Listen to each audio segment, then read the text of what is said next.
Hi everyone, this is your social guru Dalika Sarwal from Exemplar Point, and today we are going to discuss the most important questions from the chapter 1, History, the Rise of Nationalism in Europe.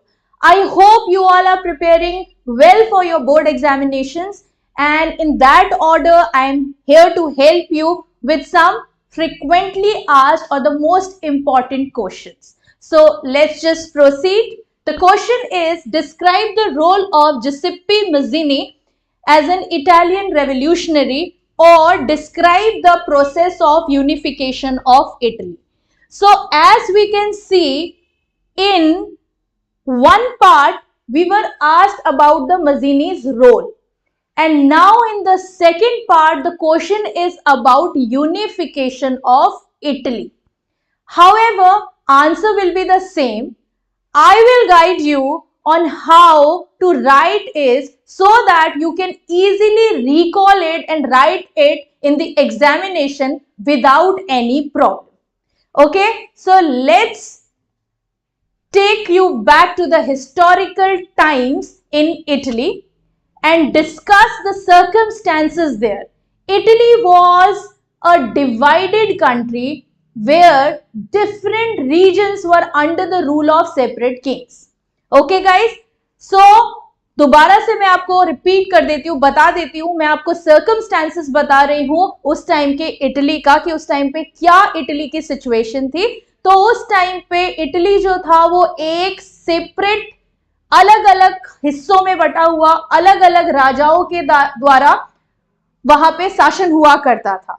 Okay, अलग अलग राजा अलग अलग reason पे क्या करते थे, rule करते थे, जिसकी वजह से वो बहुत ही स्कैटर्ड फील हुआ करता था। ठीक है, तो अब देखते हैं how to write the answer. तो आंसर में देखिए हम लोग अपने बुलेट पॉइंट्स के साथ एकदम रेडी हो गए हैं, और पहला बुलेट पॉइंट है बैकग्राउंड। आप ये समझिए कि टीचर को कुछ नहीं पता है और थ्रू योर आंसर आप उनको बताने की कोशिश कर रहे हैं कि किस तरीके से हमने आंसर को लिखा है। ठीक है, तो दूसरा पॉइंट है हमारे पास गाइस, रोल ऑफ जिसेप्पे मज़ीनी का, जिसके बारे में हमें क्वेश्चन में पूछा गया था, that explain the role of the Giuseppe Mazzini. इसके बाद थर्ड पॉइंट में हम लोग बुलेट पॉइंट हमने क्रिएट किया है merger of north. Fourth point में हम बुलेट देखेंगे मर्जर ऑफ साउथ, और लास्ट पॉइंट में हम देखेंगे कि क्या एक्चुअली में विक्ट्री मिली या फिर नहीं मिली। ठीक है, तो हो गया जादू, हो गया चमत्कार। कैसे? अब तुम लोगों को 5 पॉइंट्स पता है कि तुम्हें क्या लिखना है। ठीक है, तुमने लिख दिया बैकग्राउंड, तुमने लिख दिया रोल ऑफ जिसेप्पे मज़ीनी, तुमने लिख दिया मर्जर ऑफ नॉर्थ, तुमने लिख दिया मर्जर ऑफ साउथ, और तुमने लिख दिया विक्ट्री। तो 5 पॉइंट्स आर सॉर्टेड नाउ। ठीक है, इसके बाद इसके अंदर के पोर्शन को हमको फिलअप करना है, और अब हम उसको फिलअप कर लेते हैं। इस बात का इंट्रोडक्शन मैं ऑलरेडी आपको दे चुकी हूँ, और मैंने आपको बताया था that Italy was divided into many states, but in how many states? So it was divided into 7 states. Okay guys, वहां के जो एक्चुअल राजा थे, ठीक है, वो सिर्फ एक ही एरिया में थे, जिनको हम कहते हैं प्रिंसली हाउस, और वो कहाँ रूल करते थे? In Sardinia Piedmont. और इसके अलावा जितने भी एरियाज थे, they were ruled by the different Kings.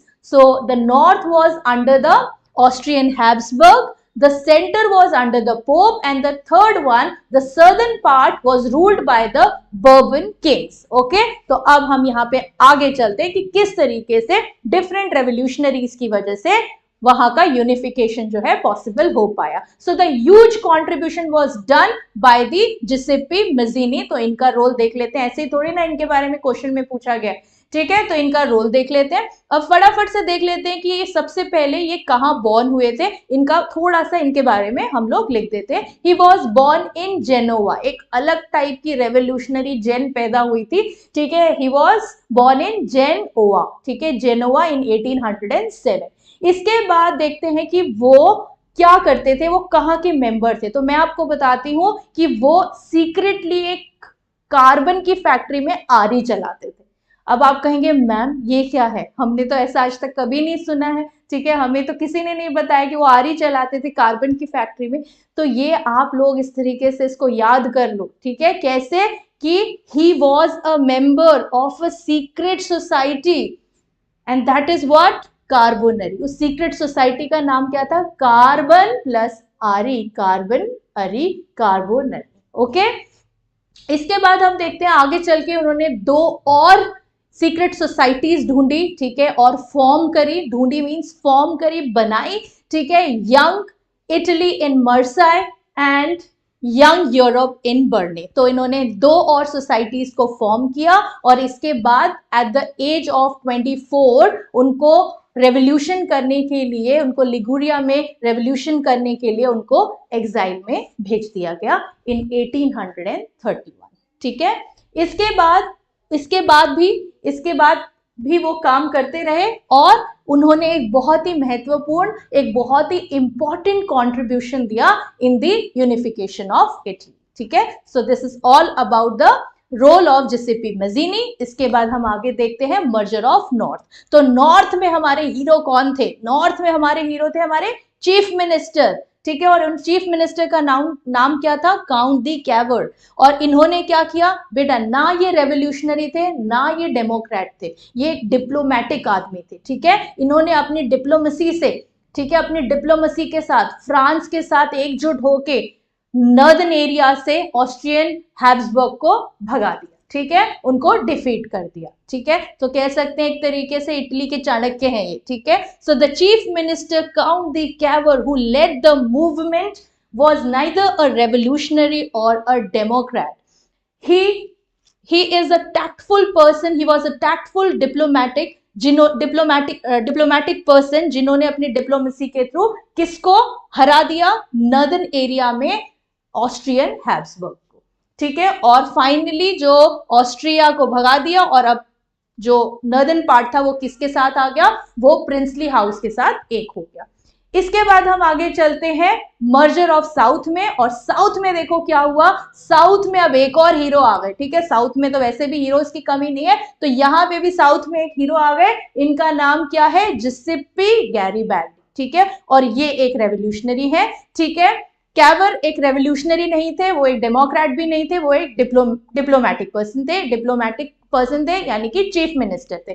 Chief minister थे, डिप्लोमैटिक पर्सन थे, रेवोल्यूशनिस्ट नहीं थे और डेमोक्रेट भी नहीं थे। लेकिन यहाँ पे मर्जर ऑफ साउथ में जिसेप्पी गैरिबाल्डी जो है वो एक रेवोल्यूशनिस्ट थे, ठीक है। और उन्होंने क्या किया? उन्होंने वो साउथ में गए, साउथ के पेजेंट्स के साथ, इटली में जो सदर्न एरिया है वहां के जो पेजेंट्स हैं उन्होंने उनके साथ हाथ मिलाया, ठीक है, उनके साथ पैक्ट बनाया और फाइनली वहां से बर्बन किंग्स को डिफीट कर दिया। और फाइनली जो सर्डिनिया पिडमेंट का एरिया था जहां पे प्रिंसली हाउस रूल किया करता था, उसने फाइनली नॉर्थ को भी अपने अंडर कर लिया और साउथ को भी अपने अंडर कर लिया। सो फाइनली अब मुझे दिख रहा है कि यूनिफिकेशन ऑफ इटली काफी हद तक सक्सेसफुल हो रहा है। And then last point Pope का। तो नॉर्थ और साउथ जब फाइनली एक साथ आ गए, ठीक है, प्रिंसली हाउस के साथ एक साथ हो गए, प्रिंसली हाउस ने तीनों एरियाज को कनेक्ट कर दिया, तो पोप तो अपने आप वहां से चला गया। सो उसने अपनी हार मान ली। So he was defeated and finally the victory was with Italy. और फाइनली विक्ट्री हो गई इटली की। और इन 1861 ओके, विक्ट्री किसकी हुई? विक्टर की। Victor Emmanuel II was proclaimed the king of the Italy, ठीक है। तो फाइनली क्या हुआ? फाइनली इटली का जो यूनिफिकेशन है वो डन हो गया 5 पार्ट्स में। उसमें क्या क्या था गाइस? उसमें पहला पॉइंट था बैकग्राउंड, दूसरा था रोल ऑफ जिसेप्पी मजीनी, तीसरा पॉइंट था merger of north, fourth point था मर्जर ऑफ साउथ और फिफ्थ पॉइंट है हमारा विक्ट्री। इसमें हमने 5 बुलेट पॉइंट्स दिए और उसके बाद हमने इसको अंदर एक्सप्लेन किया। और एक्सप्लेन करते टाइम मैंने आपको बताया कि आप लोग कैरेक्टर्स का ध्यान रखिए, ठीक है। पहले में रोल तो जिसेप्पी मजीनी का आप लोगों को क्लियर है। फिर मर्जर ऑफ नॉर्थ में कौन आ गए? Count di Cavour, the chief minister. इसके बाद साउथ में कौन सा कैरेक्टर आ गया, कौन सा हीरो आ गया? Giuseppe Garibaldi. और लास्ट में विक्ट्री के साथ कौन आ गया हमारे पास? Victor Emmanuel II. So that is it guys. Thank you so much.